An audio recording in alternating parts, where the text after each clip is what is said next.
Hello everyone, welcome to Study Simplified. Today we are going to do Vardhana Dynasty. In last class we did Gupta Dynasty.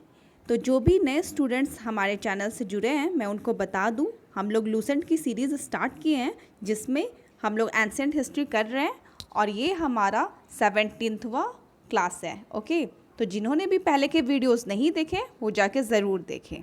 तो आइए start करते हैं। वर्धना डायनासिटी। अब ये वर्धनास कौन थे? तो आपको पता होगा कि इसके पहले हम लोगों ने गुप्ता किया, ठीक है। तो गुप्ता डायनासिटी में जो गुप्ता के फिड्यूटरीज होते थे वही बेसिकली वर्धना थे, ठीक है। देखिए, पीयूष भूति और Vardhana dynasty was founded at Thaneshwar by Pushyabhuti probably towards the beginning of 6th century. Pushyabhuti were the feudatories of Guptas. Okay, अब देखिए जो थानेश्वर वाला रीजन है कहाँ पे? हरियाणा में। तो इन्होंने थानेश्वर को अपना कैपिटल बनाया और जो उसके फाउंडर थे वर्धना डायनासिटी के उनका नाम था पीयूष भूति, इसलिए इस डायनासिटी को पीयूष भूति डायनासिटी भी बोलते हैं। ओके, तो आप याद रखिएगा पीयूष भूति या वर्धना दोनों एक ही है। तो फाउंडर का नाम क्या होगा इसका? कई बार क्वेश्चन में पूछा जाता है। तो इसके फाउंडर थे पीयूष भूति, ओके। और इन्होंने अपना कैपिटल क्या बनाया था? थानेश्वर, जो कि हरियाणा में पड़ता है। अब देखिए, जैसा कि मैंने आपको बताया कि they were the feudatories of Guptas. अब जैसे गुप्ता पीरियड में गुप्तास क्या करते थे? लैंड ग्रांट करते थे, ठीक है, और उसके बदले जो मजदूर थे उनसे मजदूरी करवाते थे। तो ये बेसिकली उनके फ्यूडेटरीज ही हुआ करते थे, जिनको इंडिपेंडेंस कब मिला? जब हुन्स ने इन्वेजन किया, ठीक है। आपको मैंने बताया था कि जो कुमार गुप्ता थे उनके टाइम से हुन स्टार्ट कर दिए थे इन्वेजन करना, है ना।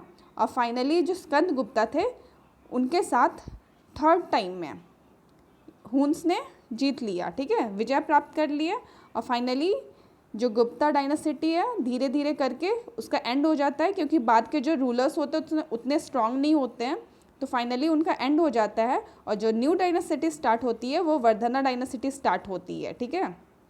तो आप ये याद रखिएगा, क्वेश्चन यहाँ से भी आता है। अब इसमें क्या है कि जो फाउंडर थे मैंने उनका नाम आपको बता दिया, और जो फर्स्ट इम्पॉर्टेंट रूलर थे उनका नाम आपको याद रखना है। उनका नाम था Prabhakar Vardhana. Okay, the first most important ruler was Prabhakar Vardhana. अब इनके दो बेटे थे, एक का नाम था राजवर्धना जो कि एल्डर सन थे, और जो छोटे बेटे थे उनका नाम था हर्षवर्धना, ठीक है। दो बेटे थे और एक बेटी थी जिसका नाम था राजश्री। तो आप ये याद रखिएगा। यहाँ पे एक छोटी सी स्टोरी है, देखिए मैं आपको बताती हूँ। राजश्री जो थी उसकी शादी होती है कन्नौज के रूलर से, ठीक है।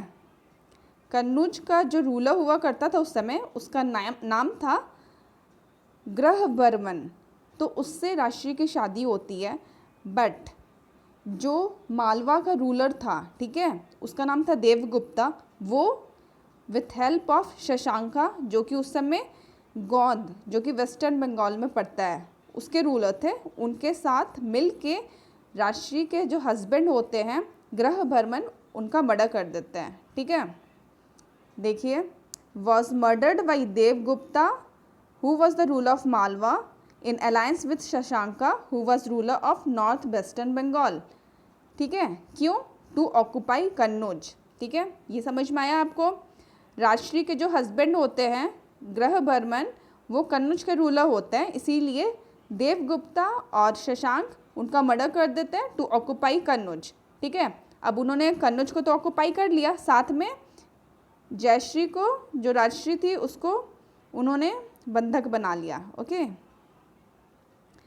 अब क्या होता है कि जो राजवर्धना है eldest son of Prabhakar Vardhan, वो एक कैंपेन करते हैं जिसमें कि देवगुप्ता का वो मर्डर कर देते हैं सक्सेसफुली। बट जो शशांका होता है वो राजवर्धना का मर्डर कर देता है। तो इस तरीके से क्या होता है कि जो राजश्री है ना उसको थोड़ा सा टाइम मिल जाता है, वो स्केप कर जाती है जंगल में। सेंट्रल इंडिया जो आपका विंध्याचल वाला रेंज है वहाँ पे वो जंगल में भाग जाती है। अब इस तरीके से क्या होता है कि अब तो जो बड़े भाई थे उनका डेथ हो जाता है, तो अब हर्षवर्धना आता है पिक्चर में, ठीक है। तो उन्होंने सबसे पहले थॉर्न पे उनका वो हुआ, राज हुआ। उसके बाद क्या करते हैं, वो अपनी विडो सिस्टर को बचाने के लिए सोचते हैं। तो वो जाते भी हैं उनको फॉरेस्ट में ढूंढने के लिए, विंध्यायन फॉरेस्ट में जाते हैं ढूंढने के लिए। वहाँ पे वो देख लेते हैं कि उनकी जो सिस्टर है वो अपने आप को फायर में थ्रो करने वाली थी, मतलब एक तरह से सती वो करने वाली थी, बट वो रेस्क्यू कर लेते हैं अपने सिस्टर को।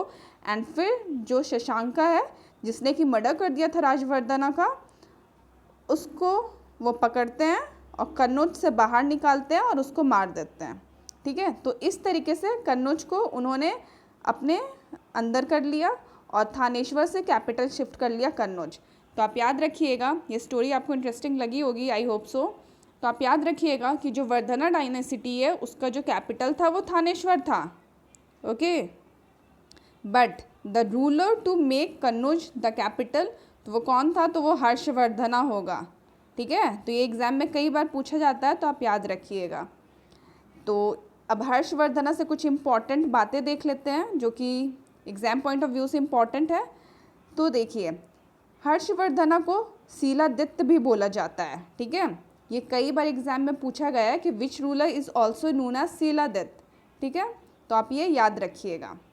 और एक चीज़ मैं आपको और बता रही हूँ कि जिस समय इन्होंने शशांका को हराया था उस समय इनका एज मात्र 16 साल था, ठीक है।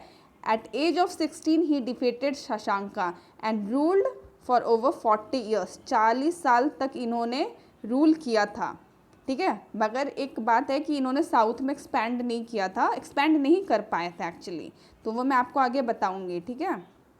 और इनके टाइम में हर्षा एरा स्टार्ट हुआ।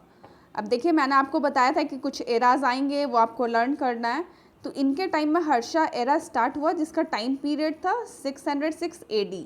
तो ये कई बार एग्जाम में आता है, ठीक है। SSC CGL में कई बार पूछा गया है, इवन PCS में भी पूछा गया है। तो चलिए मैं आपको थोड़ा सा रिवीजन करवाती हूँ।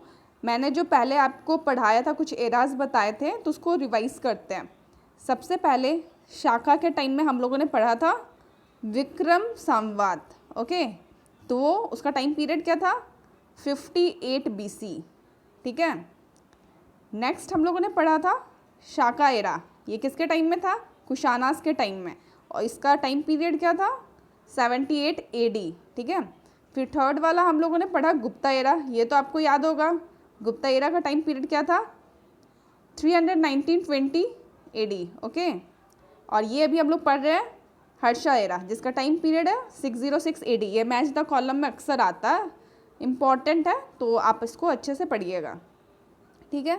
अब यहाँ पे वही दे रखा है कि after ascending the throne Harsha first rescued his widow sister Rajyashri and उसके बाद उन्होंने शशांका को मारा, ये यहाँ पे दे रखा है, ठीक है। तो आगे देखते हैं। यहाँ पे एक चीज़ आपको ये ध्यान रखना है कि ये साउथ में एक्सपैंड नहीं कर पाए थे। क्यों एक्सपैंड नहीं कर पाए थे, क्योंकि साउथ में उस समय पुलकेशिन II रूल कर रहे थे और ये चालुक्य डायनासिटी के थे। ये आने वाले क्लासेस में हम करेंगे, तो याद रखिएगा कि साउथ में पुलकेशिन II रूल कर रहे थे जो कि चालुक्य डायनासिटी के होते थे। तो हर्षा ने ट्राई किया था, हर्षा ने तो वैसे कई सारे कॉन्क्वेस्ट किए थे अपने टाइम में और सब में जीते थे, ठीक है। एक ही युद्ध था जो वो हारे थे और वो पुलकेशिन के साथ ही हारे थे, ठीक है। The course of Harsha conquest suffered a serious setback on his expedition toward Deccan. Actually क्या है कि जो पुलकेशिन II थे चालुक्य डायनासिटी के, ये भी बहुत स्ट्रांग रूलर हुआ करते थे और इनके साथ ही हर्षा हारा था, हर्षवर्धन इनके साथ ही हारे थे और ये इनके लाइफ का ओनली डिफीट था, ठीक है। ये याद रखिएगा, only defeat of Harsha's victorious life यही वाला था, ठीक है। अब ये चालुक्यास के बारे में हम लोग पढ़ेंगे आगे। और देखिए, चालुक्यास ने जो हर्षा का ब्रेवरी है उसके बारे में क्या बोला, the Chalukyas record describe Harsha as lord of north country. देखिए, एक्चुअली जो अपना इंडिया है तो नॉर्थ पार्ट में हर्षा का चल रहा था रूल, ठीक है, और जो साउथ पार्ट है उसमें चालुक्यास एंड पल्लवास का चल रहा था। तो इस तरीके से जो चालुक्यास है उन्होंने क्या बोला हर्षा को, lord of whole north country. सोच रहे हैं, इतना बड़ा दर्जा दिया गया था। तो इस तरीके से हम लोगों ने ये देखा। अब यहाँ पे देखते हैं कि हर्षा के टाइम में ह्यून सैंग वो विजिट किए थे। ये तो मोस्ट इम्पॉर्टेंट है, वीवीआई क्वेश्चन है, कई बार एग्जाम में पूछा गया है, ठीक है, रेलवेज वगैरह में भी पूछा जाता है ये क्वेश्चन। तो ये ह्यून सैंग याद रखिएगा, ही विजिटेड ड्यूरिंग हर्षवर्धन के टाइम पे आए थे ये, और ये 8 ईयर्स टाइम भी स्पेंड किए थे इंडिया में। देखिए यहाँ पे दे रखा है, Hyun sang the celebrated Chinese pilgrimage visited India during Harsha region. He spent about 8 years in the domination of Harsha. तो ये याद रखना, 8 साल का टाइम उन्होंने यहाँ दिया था, और 8 साल उन्होंने किया क्या था, तो ये भी आपको पता होना चाहिए कि वो यहाँ जो नालंदा यूनिवर्सिटी है वहाँ पे शिक्षा प्राप्त करने आए थे। जी हाँ, तो चलिए देखते हैं। और उन्होंने जो उनकी बुक है, यहाँ पे तो बुक का नेम नहीं दे रखा, बट आप याद कीजिएगा, याद रखिएगा, मैं बता रही हूँ, CU की। अब देखो ये चाइनीज़ थे, तो इन्होंने जो बुक लिखी वो चाइनीज़ बुक ही थी, तो इन्होंने अपनी बुक में ऐसा मेंशन कर रखा है कि जो हर्षवर्धना हैं उन्होंने नालंदा यूनिवर्सिटी के डेवलपमेंट के लिए बहुत बड़ा डोनेशन दिया था। जी हाँ, उन्होंने बहुत बड़ा डोनेशन दिया था। एक्चुअली जो ये थे अपने हर्षवर्धन, वो क्या करते थे ना, वो शिवा थे, बट उनको सारे रिलीजन में इक्वली फेथ हुआ करता था, ठीक है, उनके लिए ऐसा नहीं था कि कोई रिलीजन बड़ा छोटा है, तो वो जो बुद्धिज़्म है उसको भी बहुत ज़्यादा इम्पोर्टेंस देते थे। और कई जगह तो ऐसा लिखा है कि जो हर्षवर्धना है उन्होंने बुद्धिज़्म अडॉप्ट कर लिया था। तो खैर जो भी है, आप बस ये याद रखिएगा, Harshavardhana was Shiva by faith and he showed equal respect to all other sects, ठीक है। और ये जो ह्यून सैंग की बुक है उसमें ह्यून सैंग ने क्या बताया है, तो डिस्क्राइब किया है him as a liberal Buddhist, ठीक है, who also honoured god of other sects. तो ये आप लोगों ने देख लिया, और यहाँ से तो क्वेश्चन बहुत बार आता है, तो आप इसको VVI कर लीजिए। ये क्वेश्चन आता है कि किसने नालंदा यूनिवर्सिटी के मेंटेनेंस या डेवलपमेंट के लिए पैसे या डोनेशन दिए थे, किसके टाइम में हुआ था ऐसा, तो वो हर्षवर्धना के टाइम में हुआ था। और ऐसा बोला जाता है कि उन्होंने 100 या 200 गांव, ठीक है, वहाँ से चंदा इकट्ठा करके, डोनेशन इकट्ठा करके जो नालंदा यूनिवर्सिटी है उसमें पैसे लगाए थे। तो ये सारी चीज़ें हम लोगों ने यहाँ पे देखा। अब इसके अलावे यहाँ पे एक चीज़ और याद रखिएगा कि ये जो कुंभ फेयर हम देखते हैं ना, इसका ओरिजिन भी कहीं ना कहीं हर्षा के टाइम में ही हुआ था। अब देखिए, कन्नौज को उन्होंने अपना कैपिटल बनाया, ठीक है, तो कन्नौज में वो असेंबली करवाए थे ह्यून सैंग के ऑनर में, ओके। तो उस हिसाब से अगला असेंबली उन्होंने प्रयाग में करवाया। अब जो प्रयाग में उन्होंने असेंबली करवाया वो एक रिलीजियस फेस्टिवल टाइप से हुआ, ओके। तो वो 5 ईयर्स पे, हर 5 साल पे वो प्रयाग असेंबली करवाने लग गए, ठीक है। और प्रयाग असेंबली बोले तो वो इलाहाबाद है ना, और इलाहाबाद में इसी तरह से कुंभ का शुरुआत हुआ। वो जो असेंबली करवाते थे वो रिलीजियस फेस्टिवल था, और इसी तरह से ये धीरे धीरे इसकी शुरुआत हुई। और आज के डेट में हम लोग देखते हैं जो कुंभ होता है ये कहीं ना कहीं वहाँ से उसका ओरिजिन है। अच्छा चलिए, आप मेरे को ये बताइए कि ये जो कुंभ होता है कितने सिटीज़ में होता है, तो चलिए मैं बताती हूँ आपको।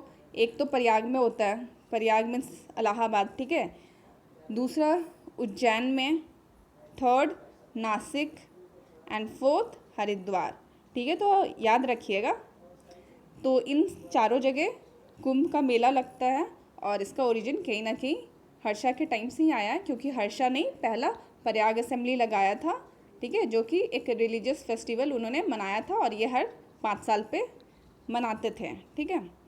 तो अब हम आगे देखते हैं, यहाँ पे देख रखा है he died in 647 AD, but यहाँ पे ऐसा हम लोग को कुछ देखना नहीं है, मतलब यहाँ से कुछ इम्पोर्टेंट नहीं है। अब आता है लिटरेचर पार्ट, ठीक है, तो ये हम लोग को देखना है। जो हर्षवर्धना थे ना, वो खुद एक लेखक थे, he was a very great author, ठीक है। इन्होंने 3 संस्कृत प्लेज लिखा था जो वेरी वेरी इंपॉर्टेंट है, एग्जाम में आता है, नागानंदा, रत्नावली एंड प्रियदर्शिका, ओके। तो ये जो 3 बुक्स हैं, 3 प्लेज है basically, these 3 are Sanskrit plays and it was written by Harshavardhana. ये बहुत बार एग्जाम में पूछा गया है, तो आप VVI कर लीजिए और इसको अच्छे से याद रखिएगा, ठीक है। अब इसके अलावे यहाँ पे एक और ऑथर है जिसका नाम है बाना भट्ट, ओके, बाना भट्ट, अच्छा यहाँ दे रखा है, ठीक है। बाना भट्ट जो वो किसके ऑथर थे, तो उन्होंने हर्षचरिता लिखा था और कदम्बरी लिखा था, ओके। अब हर्षचरिता में क्या है, हर्षचरित जैसे कि आप नाम से समझ पा रहे होंगे, ये बेसिकली इंसिडेंट था हर्षा के अर्लियर पार्ट का, ठीक है। हर्षा ने कैसे कॉन्क्वेस्ट करा और उनका जो भी लाइफ का हिस्ट्री था वो चीज़ हर्षचरिता में बाना भट्ट ने लिखा, ओके। एंड इसके अलावा कदम्बरी भी लिखा था बाना भट्ट ने, तो ये बहुत इंपॉर्टेंट है, ये भी कई बार एग्जाम में आ चुका है, ठीक है। पीसीएस के एग्ज़ाम में बहुत बार पूछा गया है, तो ये आप याद रखिएगा। तो यहाँ से दो चीज़ हम लोगों ने देखा, हर्षवर्धन ने जो बुक्स लिखी और इसके अलावा बाना भट्ट ने जो बुक्स लिखी, तो आप इसको अच्छे से लर्न कर लीजिएगा, ठीक है। अगर इसके आगे देखें तो ये चालुक्याज यहाँ से स्टार्ट हो जाएगा। तो हम लोगों ने देख लिया जो पीयूष भूति डायनासिटी था, जो वर्धना डायनासिटी था, उसको आज हम लोगों ने अच्छे से देखा। एंड आगे का जो पार्ट है चालुक्याज एंड पल्लवास, वो हम कल की लेक्चर में करेंगे, ठीक है। यहाँ पे एक मैप है, आप इस मैप को देखिए आप यहाँ पे ये जो पिंक कलर है, ये जो रीजन है ये बेसिकली हर्षा का रीजन था, ठीक है। पहले तो यहाँ पे थानेश्वर जो आपका हरियाणा वाला रीजन में पड़ता है, थानेश्वर कैपिटल था जब वर्धना डायनासिटी की खोज हुई थी, ठीक है। उसके बाद ये एक्सपैंड करते करते इतना ये पूरा रीजन अपने अंडर कर लिए थे, और ये कन्नौज का रीजन है, आप देख पा रहे होंगे, ठीक है। ये जो कन्नौज है इसको कैपिटल बनाया था किसने, हर्षवर्धना ने। तो आप ये देख सकते हैं मैप। और अगर साउथ की बात करें तो ये जो रीजन है यहाँ पे चालुक्यास और उसके नीचे पल्लवास का रूल हुआ करता था, तो ये कल की क्लास में हम देखेंगे, ठीक है। तो चलिए आज के लिए इतना ही, मिलते हैं नेक्स्ट क्लास में। If you want to recommend anything please do it in comment box. I hope you enjoyed watching this video. Thank you for watching.